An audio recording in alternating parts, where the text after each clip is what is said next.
The story drops us immediately into the shadowy underground where the most dominant assassin agency in South Korea, MK Enterprise, holds sway. The agency was founded by Cha Min-kyu, who ran the business with an iron fist and a set of strict, unbendable rules. Crucially, assassins could only accept jobs vetted and approved by MK, and they were absolutely forbidden from killing minors. Breaking these rules meant a swift execution carried out by the organization itself. Naturally, this restrictive code was a source of great frustration, but no one dared to lock horns with Min-kyu.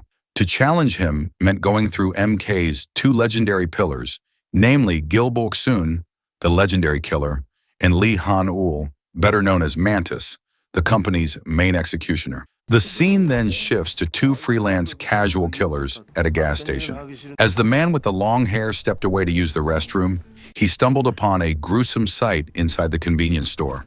An execution victim who was still clinging to life on the floor. Rather than calling the cops, the long-haired man, with a grim efficiency, decided to finish the job and hasten the victim's journey to the afterlife. However, he was blindsided. As he emerged from the toilet, Min-kyu himself was waiting, intending to punish the two freelancers for performing an unsanctioned hit. The long-haired man's older brother had been killed in his car. Left alone, the long-haired man ran in a desperate, panicked frenzy, but he chose the wrong escape route. There, a young man was standing by, waiting for him. Judging by the dual retractable scimitars he was wielding, it was clearly Mantis, the hero of MK Enterprise. 한참 기다렸잖아. 네가 요새 핫하다는 그... The long-haired killer, utterly underestimating his opponent, laughed off the threat. Mantis didn't mince words. He immediately launched a stunning, lethal attack. With a single, brutal strike, Mantis dispatched the long-haired killer, leaving his limbs scattered and the ground stained red.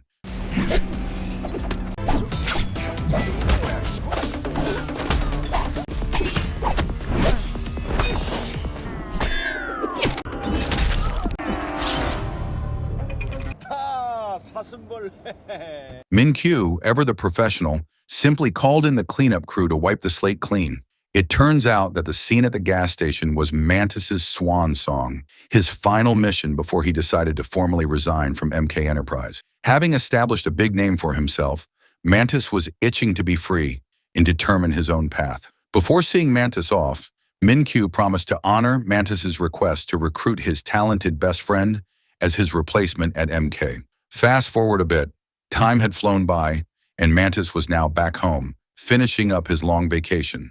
But his return was immediately greeted with a kick in the teeth, the bombshell news that MK Enterprise had gone bankrupt. To add insult to injury, the boss, Min-kyu, was dead, killed at the hands of Bok-soon. The bearer of this grim news was Shin Jae-yi, the hitman and friend who was supposed to have replaced Mantis at MK.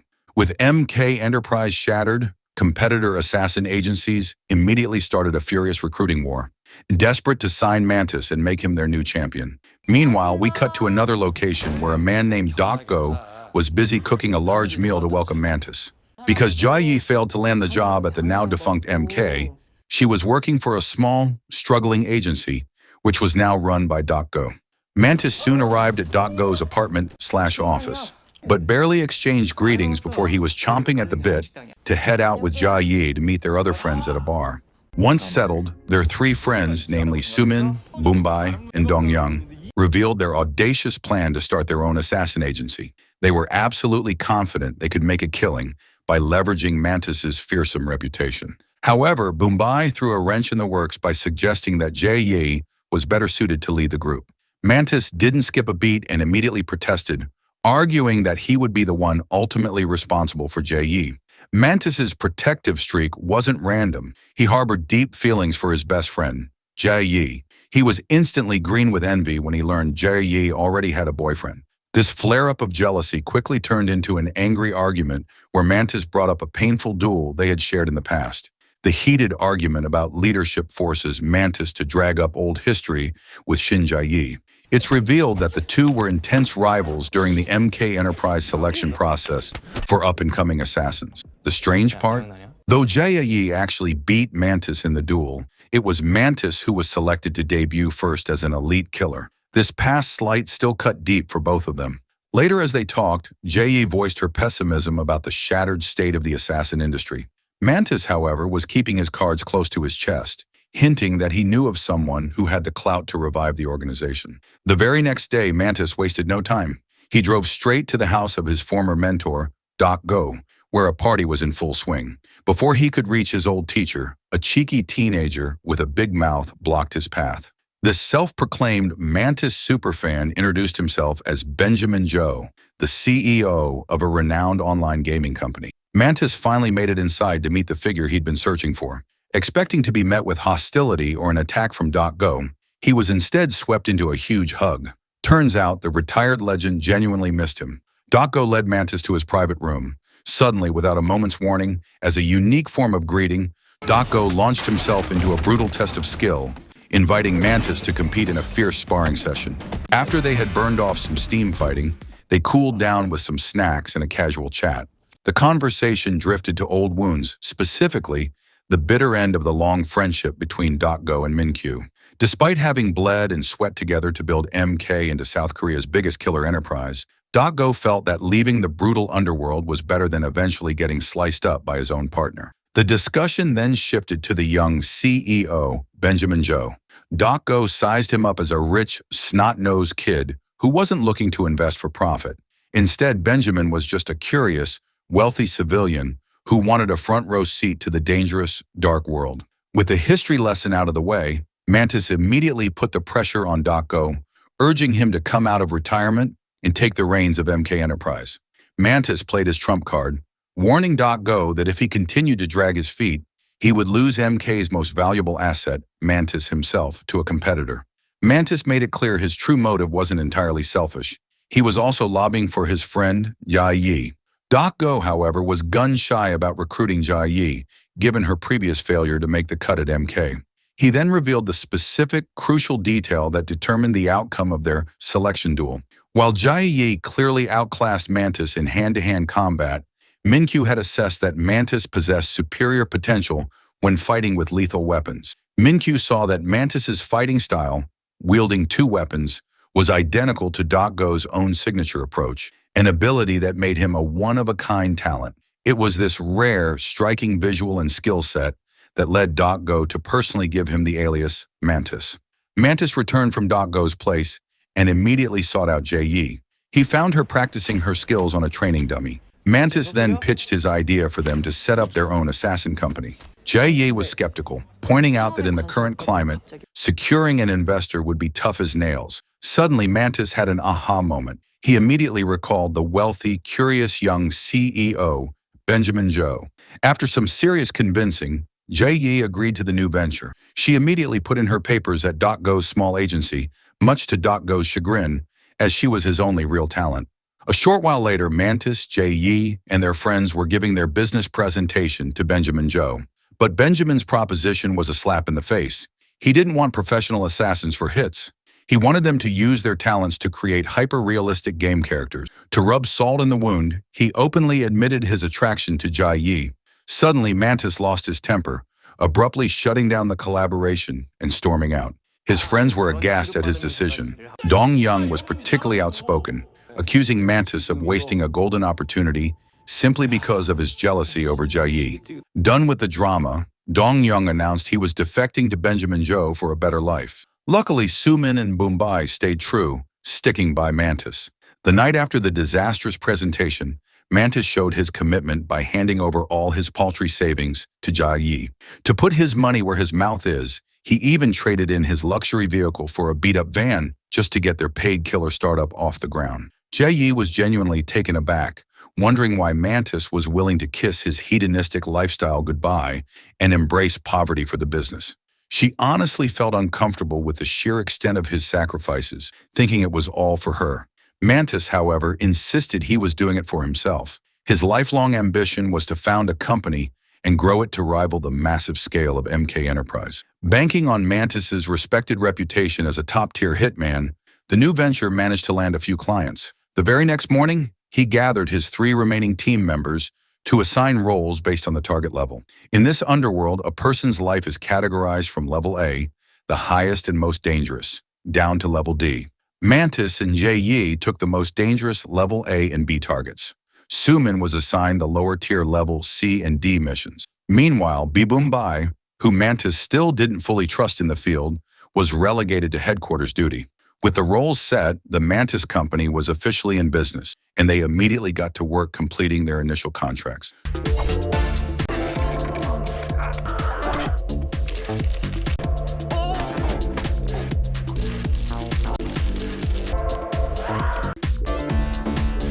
To drum up more business, Mantis leveraged his connection with Go, who had now officially succeeded Min-Q as the leader of MK Enterprise. Mantis pushed to take on a level A target, but Go gave him a condition. Mantis had to help him with a pivotal mission. Go planned to re-establish the late Min-Q's rigid rules over the assassins and intended to announce this major shift during a general meeting with all South Korean assassin agencies. Back at headquarters, Jia Yi had a frustrating setback when a client suddenly called to cancel a mission. Jobs were already scarce, and having one fall through was a gut punch, leaving Jia Yi and Su Min incredibly frustrated. At that point, Mumbai, still smarting from being sidelined, couldn't hold back his resentment. He loudly protested Mantis's unfair division of labor and confessed he was green with envy over the excessive attention Mantis constantly paid to Jia Yi. When Mantis next arrived at the headquarters, Jia Yi immediately pulled him aside for a private word. She tried to talk some sense into him, advising him to play fair when assigning missions and managing their team. Mantis, however, was too pig-headed to accept the criticism, and the conversation rapidly went south. The argument escalated, with Mantis ultimately saying something that deeply cut Jia Yi to the quick. Following the toxic confrontation, a stressed Mantis went to Go to vent. This was when Go offered more insight into the long-standing bias against Jaya, revealing another reason why MK Enterprise had chosen Mantis. He explained that Go and Min-Q's own friendship had eventually imploded because, much like Jia Yi, Go hated to lose and constantly strove to be superior. Go saw the same burning ambition in Jia Yi. The conversation reached its boiling point when Go bluntly stated that Jia Yi would never be able to defeat Mantis. Hearing this final insult secondhand, a furious Jia Yi immediately demanded a real blade duel with Mantis. Go, now the sensible business owner, flat out refused, stating he needed to protect his assets, referring to both Mantis and the company. Jia Yi, unwilling to accept the rejection, stormed out and did what she wanted anyway. In her defiant departure, Go saw a reflection of himself, a killer who wouldn't hesitate to be brutal to achieve victory. Go, trying to save Jia Yi from the pain he experienced, advised her to keep her distance from Mantis, as being on a rival's side would only lead to torment. He admitted that he couldn't heed his own advice with Min-Q because he admired him, suggesting Jia Yi might feel the same pull toward Mantis. Meanwhile, in the field, Jia Yi successfully completed a solo mission and was reporting back to Mantis. Just when she thought the job was done, a group of assassins jumped her. A frantic one against many battle erupted.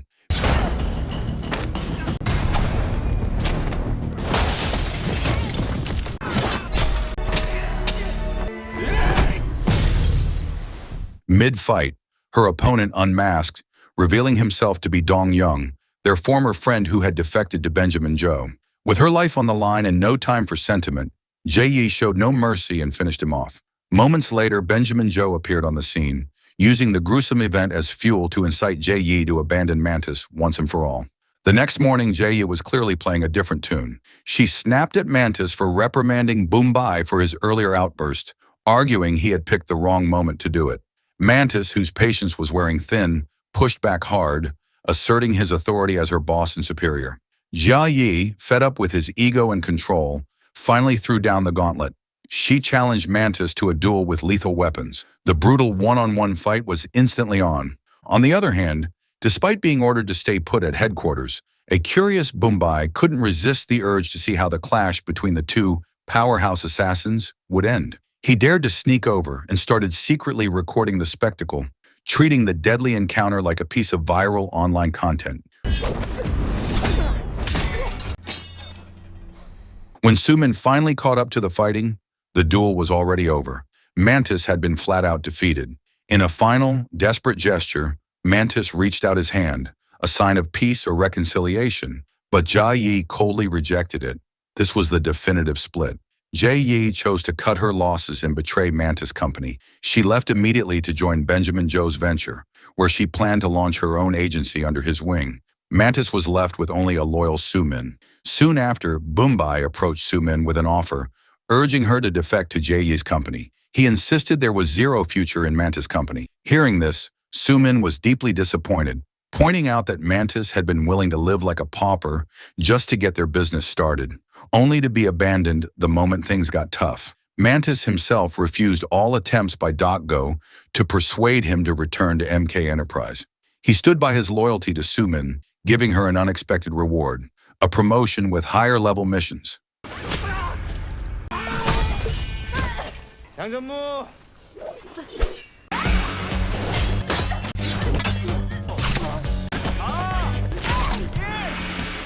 Finally, the time arrived for the general meeting of all South Korean assassin companies. Mantis's entrance was met with recognition from assassins who knew his legend at MK.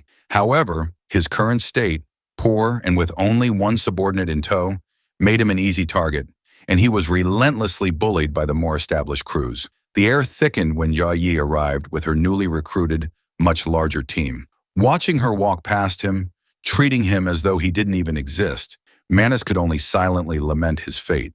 The general meeting kicked off with Go taking the floor to deliver a speech about re-establishing order in the chaotic underworld. However, Jia Yi quickly cut him short, demanding he stop the long-winded talk and get straight to the point. MK Enterprise wanted to monopolize the market again by appointing itself the sole authority to punish rule breakers. A heated argument ignited, forcing Mantis to step in and play mediator. He called for a vote, and surprisingly, the majority of assassins present agreed to abide by the regulation. But Jia Yi's concern wasn't the rules themselves, it was who enforced them. She scoffed at MK attempting to monopolize the market when its own former boss, Min Q, had been killed by Bok Soon, his very own right-hand man. Go countered with the cold logic of their business. Punishment should naturally be carried out by the strongest. This challenge immediately piqued Jia Yi's interest, and she felt the urge to put that principle to the test right there. 이게 지금 뭐 하는 짓들이에요? Suddenly, Mantis stepped forward and willingly took a vicious punch from Jia Yi, a symbolic, raw acceptance of her punishment. As Jia Yi and her sizable crew made their exit, Mantis, despite the blow, immediately sprang back up, surprising everyone. Because Mantis had upheld his end of the bargain, being cooperating with Go during the meeting, he was immediately rewarded with his requested Level A target. Mantis committed to completing his obligations, planned to tackle this Level A mission and Sumin's assigned Level D mission that very same day. However, the Level D target turned out to be Go. Since Mantis regarded Go as a father figure, he made the immediate decision to free his mentor. Go initially refused the gesture, knowing that freeing the target would mean Mantis had broken the newly ratified rules. Suddenly, as Mantis was about to leave, he slammed Go against the floor and immediately told him to get lost and disappear for good. Meanwhile, elsewhere, Benjamin Joe was basking in the satisfaction of Jia Yi's performance at the rally. To celebrate, he casually invited his personal assistant to a terrifying game of knife play. Back with Mantis, the phone rang. It was Go. His mentor informed him he'd received a package that shocked him to the core. It was a bloody knife from Jia Yi. This was the definitive underworld challenge, meaning Jia Yi had officially declared a death duel against the new boss of MK Enterprise. Mantis didn't hesitate. He instantly volunteered to step in and fight Jia Yi himself by joining MK Enterprise again.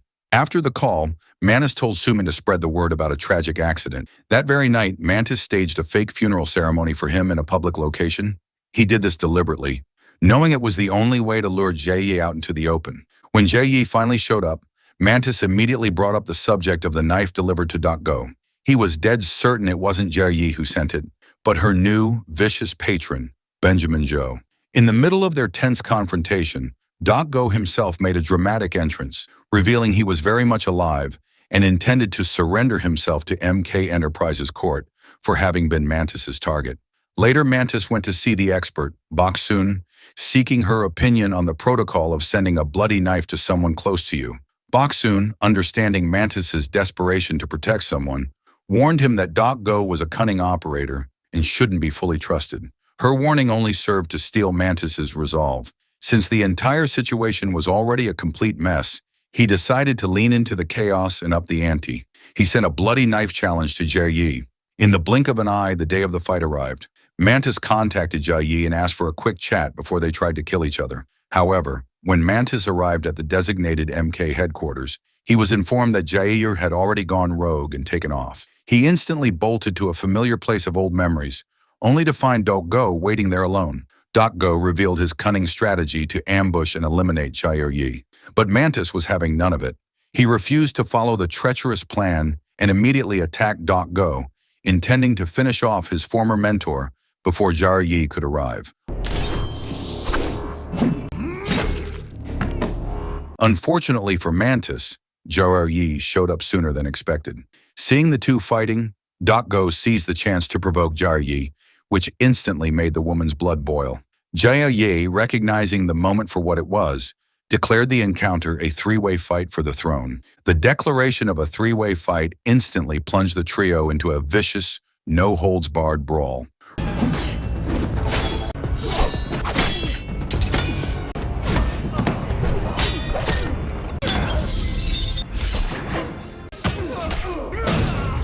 Right from the jump, Mantis instinctively tried to shield Jia Yi, but she immediately turned her blades on him instead, making it clear she needed no protection.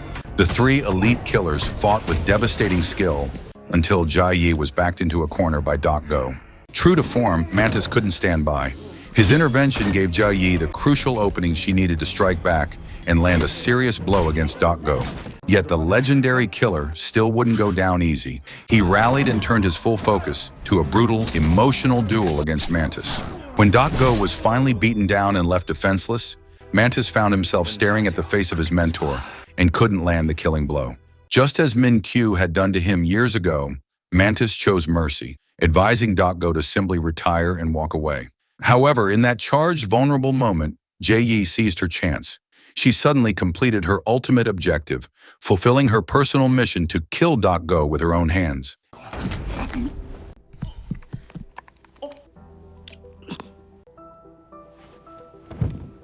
After killing their former mentor, Jia Yi finally laid bare her deep disappointment in Mantis.